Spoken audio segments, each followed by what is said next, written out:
When we destroy everything, what do we have?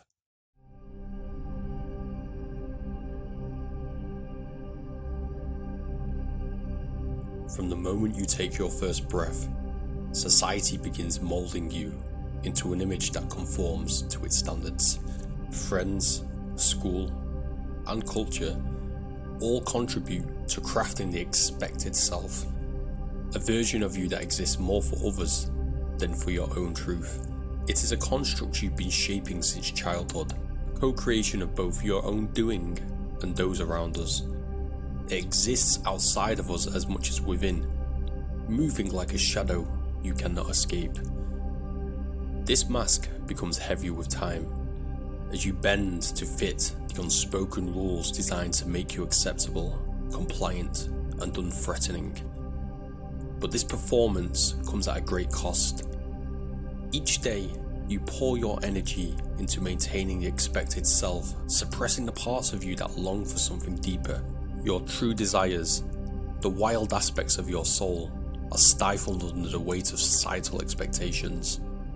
The longer you wear the mask, the more disconnected you become from your authentic self.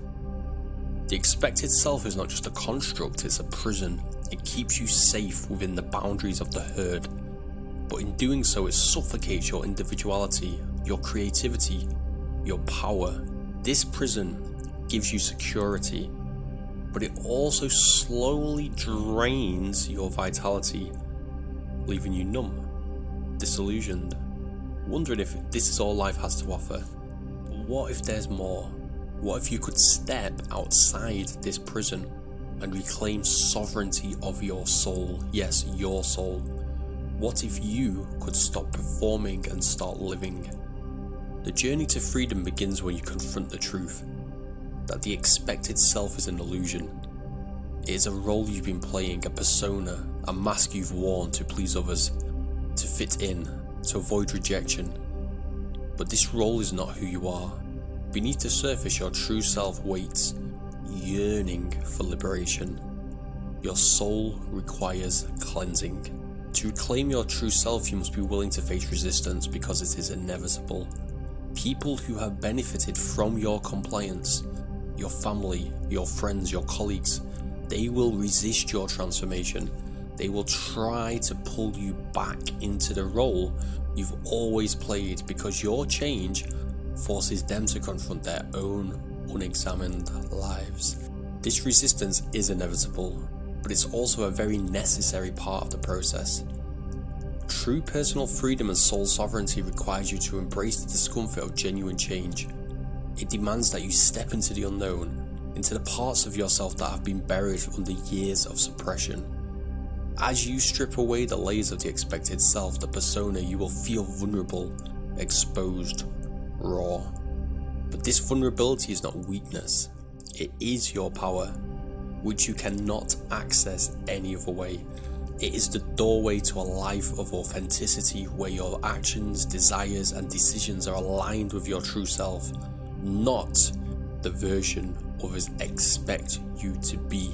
History's greatest leaders and visionaries have always been those who defied the pull of the herd. They broke free from the suffocating expectations of society, and in doing so, they found their true power. They did not perform, they created and cultivated. They did not conform, they fearlessly led by example. If you wish to live a life of soul sovereignty, true personal freedom and liberation of the self, you must be willing to face the discomfort of freedom.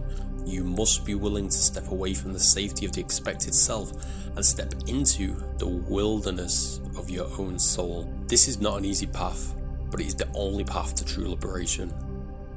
The question is, are you ready to take the first step? Are you willing to break free from the mask and reclaim your power? The journey begins, the process begins, when you stop pretending and start being. Now is the time to break the cycle, to stop surrendering your soul for the fleeting comfort of acceptance, and instead step into the radiant, uncompromising, and unapologetic truth of who you are.